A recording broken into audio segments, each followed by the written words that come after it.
आज हम चर्चा करेंगे छोटी दिवाली, जिसे रूप चतुर्दशी और नरक चतुर्दशी भी कहा जाता है, के महापर्व के विषय में जानेंगे कि इस दिन किन देवताओं की पूजा की जाती है और कैसे हम इस पावन अवसर पर दिए जलाकर अपनी श्रद्धा व्यक्त कर सकते हैं। यह पावन कथा स्वयं भगवान शंकर अपने प्रिय पुत्र कार्तिकेय जी को सुना रहे हैं। स्वागत है आपका संस्कृति चित्र चैनल पर। वे कहते हैं कि कार्तिकेय कृष्ण पक्ष की चतुर्दशी को भोर में ब्रह्म मुहूर्त में अभ्यंग स्नान अवश्य करना चाहिए। इस स्नान की महिमा अत्यंत विशाल है, जो सभी पापों का नाश करने वाला है। ग्रंथों में वर्णित है कि अभ्यंग स्नान का शुभ मुहूर्त प्रातः 5:15 बजे से 6:30 बजे तक है। इस पवित्र समय में बिना किसी आलस्य के हर व्यक्ति को स्नान करना चाहिए। स्वयं भगवान ने हमें यह आज्ञा दी है कि कार्तिक कृष्ण पक्ष की चतुर्दशी के दिन भोर में अवश्य स्नान करें। इस चतुर्दशी को रूप चतुर्दशी भी कहते हैं और इसे नरक चतुर्दशी के नाम से भी जाना जाता है। इसका कारण है कि इसी शुभ तिथि पर भगवान श्री कृष्ण ने दुष्ट नरकासुर का वध किया था। नरकासुर ने 16,100 राजकुमारियों को बंदी बना रखा था। भगवान कृष्ण ने उन सभी राजकुमारियों को उसके कैद से मुक्त कराया और समाज में उनका सम्मान पुनः स्थापित किया। इस प्रकार भगवान ने नारी समुदाय की सदैव रक्षा की है, चाहे वह द्रौपदी की लाज की रक्षा हो या इन 16,100 राजकुमारियों का उद्धार। भगवान श्री कृष्ण सदैव नारी शक्ति के रक्षक रहे हैं।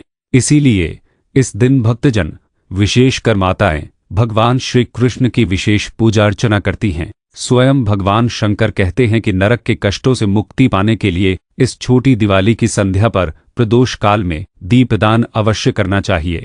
प्रदोष काल सायं 5:45 बजे से प्रारंभ होता है। इस पावन बेला में तेल के 14 दीपक प्रज्वलित किए जाते हैं। ये दीपक मृत्यु के देवता यमराज को समर्पित होते हैं ताकि यमलोक के भय से मुक्ति मिल सके। इन दीपों को जलाने से व्यक्ति यमफांस से बच जाता है।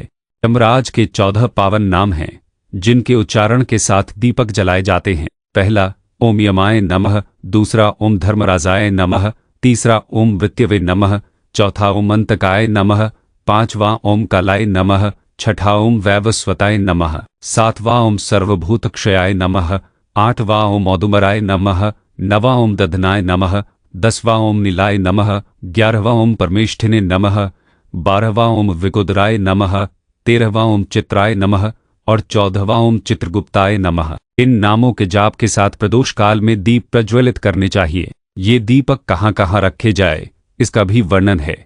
इन्हें घर की छत पर, गौशालाओं में, वृक्षों के नीचे, देवालयों में और यहाँ तक कि श्मशान घाट पर भी जलाना चाहिए। पूजा के दीपक सदैव सूर्यास्त के बाद ही जलाए जाते हैं, उससे पहले नहीं। ऐसा करने से व्यक्ति यम के पाश से मुक्त हो जाता है। यह भी कहा गया है कि जैसे तेल में लक्ष्मी और जल में गंगा निवास करती हैं, दीपावली की चतुर्दशी के समय मां भगवती लक्ष्मी प्रसन्न होकर लोगों के घरों में स्वयं पधारती हैं, खुशियां भर देती हैं और जीवन को आनंद से परिपूर्ण कर देती हैं। छोटी दिवाली का यह पर्व अपने आप में अत्यंत अद्भुत और मंगलकारी है। छोटी दिवाली पर गौमाता के गोबर गिरने के स्थान पर, जिसे भूरा कहते हैं, एक दीपक अवश्य जलाकर रखना चाहिए। यह भी बहुत शुभ माना जाता है। प्रातः काल में स्नान का मुहूर्त सुबह 5:15 बजे से 6:30 बजे तक अत्यंत शुभ है। संध्या के समय दीपदान का शुभ मुहूर्त प्रदोष काल में सायं 5:45 बजे से प्रारंभ होता है। इस शुभ अवसर पर यमराज, भगवान श्री कृष्ण और हमारे कन्हैया की पूजा अवश्य करें। भगवान को गोपाल सहस्र नाम सुनाएं और नारायण कवच का पाठ करें। इससे जीवन में अपार आनंद की प्राप्ति होगी। अगर आपको यह कथा पसंद आई तो चैनल संस्कृति चित्र को जरूर सब्सक्राइब करें और बेल आइकन दबाएं।